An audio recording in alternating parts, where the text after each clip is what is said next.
Bonjour les belles âmes, j'espère que vous allez bien.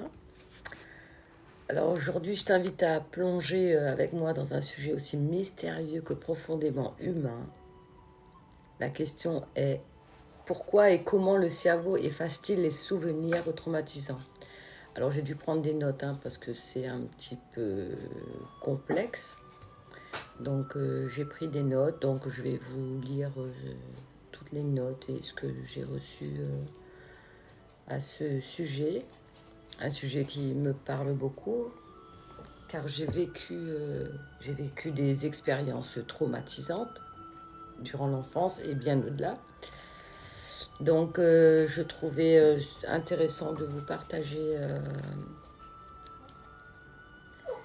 mon point de vue sur ce sujet. Voilà. Alors, pourquoi et comment le cerveau humain efface-t-il les souvenirs traumatisants? Alors, tu verras, il ne s'agit pas d'un outil au sens ordinaire, mais d'un acte d'amour, de survie et parfois même d'un appel à la guérison. Le premier point, la mémoire comme gardienne. Il y a le côté spirituel et la neuroscience. Et j'aime bien, pour moi, il n'y a pas de séparation. Donc, la spiritualité, la science,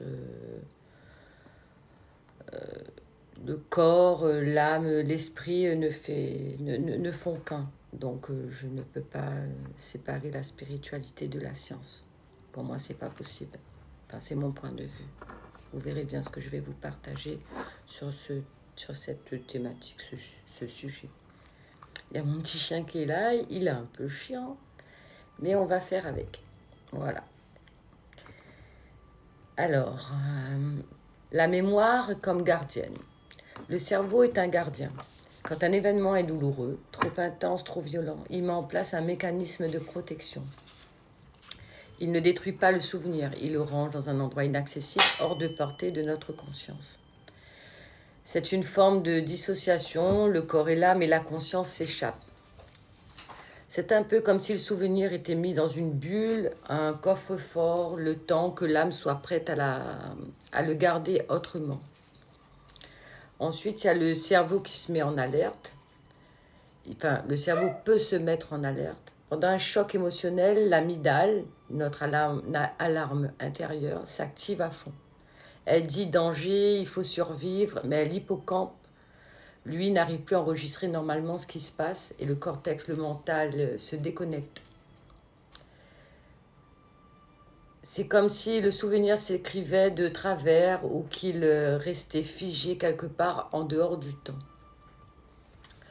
Le troisième point, le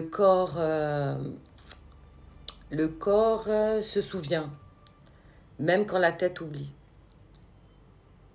C'est-à-dire dans les cellules, tout est enregistré dans nos cellules. Et par protection, notre cerveau, il met ça dans une petite case et il met ça en pause. Et du coup, c'est une amnésie totale quand on a vécu des choses extrêmement traumatisantes durant sa vie. Ça peut être pendant l'enfance, maintenant, il n'y a pas de... Ça peut être à n'importe quel moment de la vie. Donc le corps se souvient, même quand la tête oublie. Même si on ne se souvient pas de l'événement, le corps lui garde l'empreinte.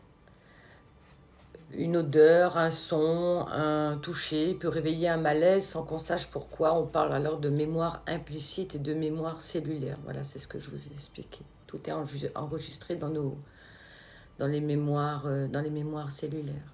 Absolument tout. Ensuite, il y a la vision énergétique et spirituelle. Il faut savoir qu'on a 4 corps de conscience, le corps mental, physique, spirituel et émotionnel. Et tous ces corps font ce que nous sommes. Voilà.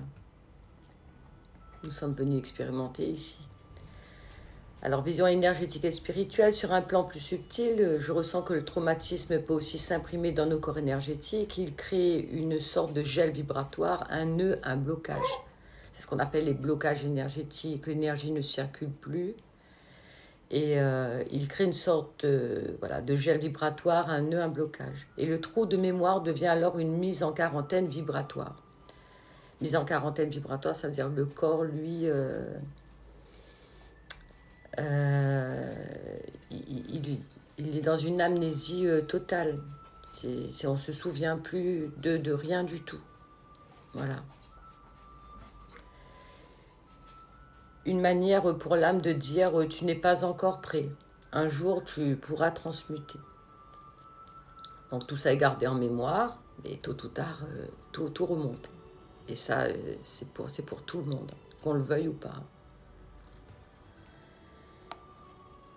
Cela concerne principalement les âmes, les vrais, les personnes avec une âme céleste, hein.